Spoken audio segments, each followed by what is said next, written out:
Good morning again. This is a vocabulary review for Chapter 1 of Motor Learning and Control Concepts and Applications by Richard Magill. And we're going to talk about the first vocabulary. This is your foundation vocabulary for the whole course. You really need to take some time and understand each one. My philosophy through this whole course is going to be if you understand the terminology the vocabulary, then the rest of the course is going to be easier. Please don't think that you can learn the vocabulary for one chapter and forget it and move on, because each chapter is going to build on it. Sometimes you'll skip a chapter or two and have to come back and review that terminology because it keeps showing up. And if you're wise in your study, when you read a word and you say, I know that word, go back, look it up, or you won't understand the chapter you're reading. So I'm going to try to help you understand the vocabulary for Chapter 1. I am using the 8th edition because I don't have my 9th with me, but the vocabulary is the same. The first term is motor skills. Motor skills requires voluntary head, body, and limb movement to achieve a goal. The key word is voluntary, and you're using the whole body to achieve a goal. This is a definition that you need to memorize and be able to pull out of your head all the way through the course. There's going to be a lot of definitions that build off of the head-body movement, so you don't want to get confused. And this is the most important one. The voluntary head, body, and limb movement to achieve a goal. To achieve a goal is important on that part. So don't forget that one. The next three terms are going to talk about the different types of motor learning that you will learn in this course. The first two will be related to the book, and there will be a third assignment for the other one. So, motor learning is a term that you're can be familiar with. That's what the book focuses on. And the key to motor learning is the acquisition or learning of a new skill or the relearning of a skill. So if you're learning to do a soccer kick, that would be motor learning. If you get an injury and have to relearn that kick, that's part of motor learning. If you already know how to do that soccer kick and you're improving it, that is part of motor learning, differentiating from motor control and motor development. So motor learning is the concept of acquiring a skill, reacquiring a skill, or enhancing that skill. Motor control is different. Motor control focuses more on what the brain is doing. It's kind of like a computer. Your body's the functioning, the robot, but the brain and the nervous system is the computer. So motor control, think about the computer controlling the body. Well, how does the nervous system and the brain affect the learning of the rest of the body?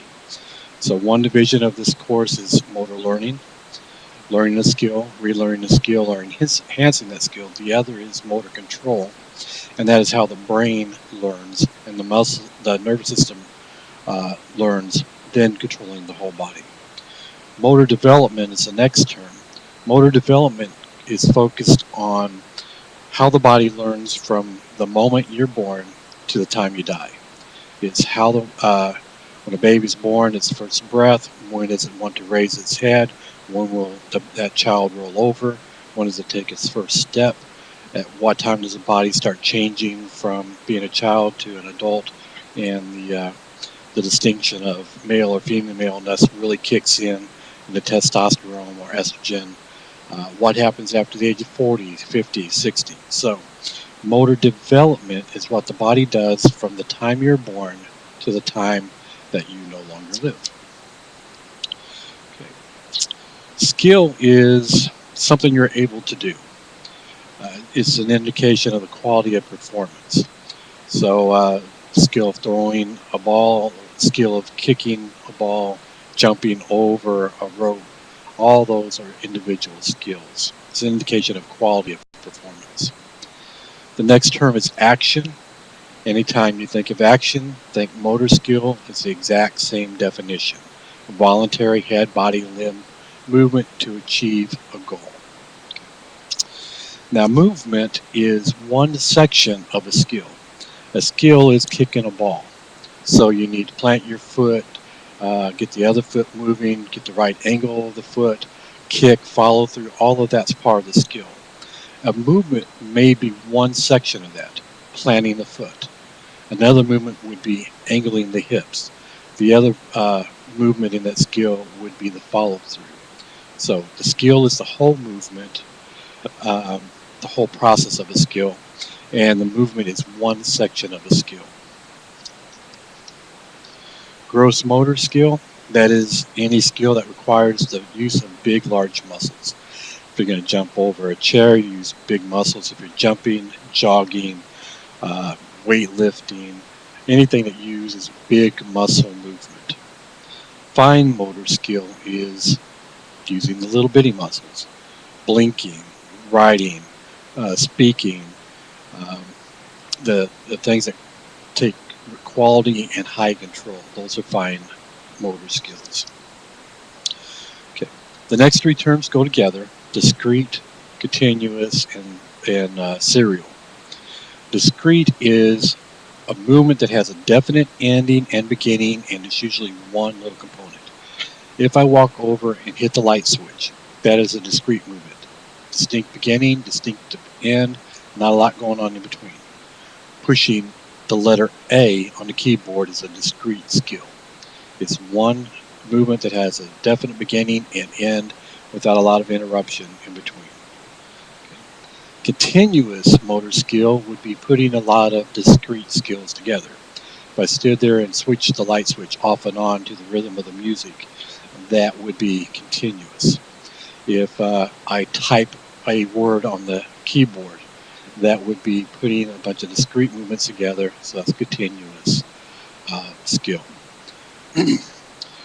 Serial motor skill doesn't have a distinct beginning or end, and it has a whole lot of different types of discrete movements in between it. So driving your car, you don't always start at the same place. You just start driving and you respond to the environment, and when you get to where you're going, you stop.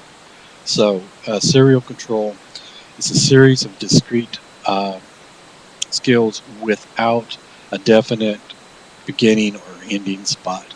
It's more reactionary. Okay, environmental context. The environmental context is exactly what it sounds like. The environment around you. How does the light in the room affect what I'm doing? How does the heat in the room or the cold in the room affect what I'm doing? Is the environment moving under my feet? Am I standing on waxed floor? Am I standing on carpet? Am I standing on rocky stuff? Am I going up an escalator? Am I in an elevator? All of that's the environment that affects what I'm doing. So that is an environmental context. The next two skills go together: closed motor and open motor skill. Closed motor skill is something that you're doing by yourself. You initiate the beginning of it, and you don't have to worry about anything interfering with you. You're at the basketball free throw line. There's nobody in the gym, just you and the room. You take a shot, and you shoot again and again. Nobody's trying to block you. You don't have to worry about a time clock. The wind's not blowing. It's a closed environment. You don't have to react to anything but the skill you're doing. Excuse me. On the other hand, an open motor skill is you're doing the same process, but you have to respond to somebody. Somebody may be running in front of you. You may have to move around a dog in your feet.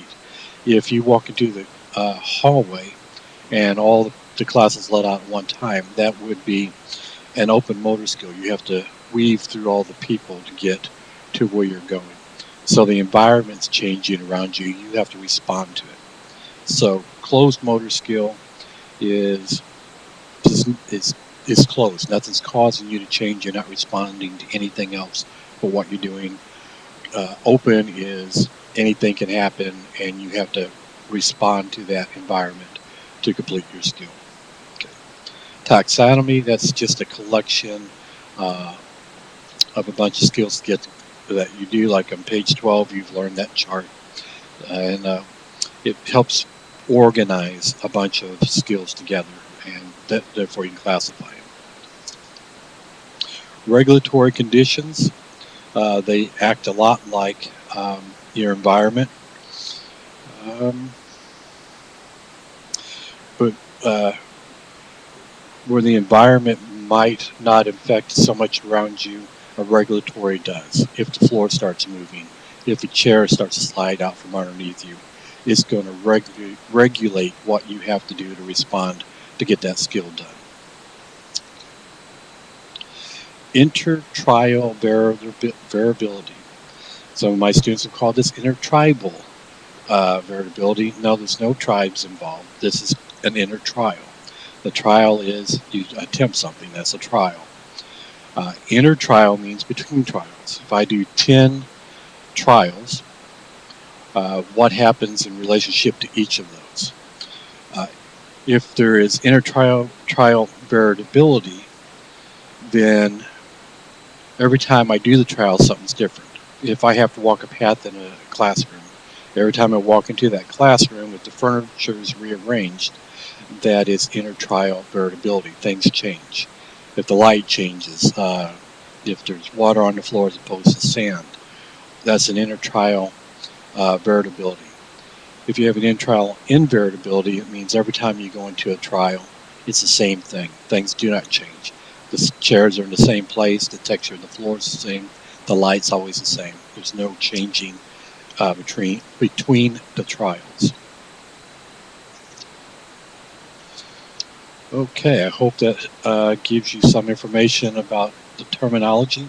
Hope that will make your reading of the chapter easier to understand. And if you have any questions, please contact your instructor for clarification.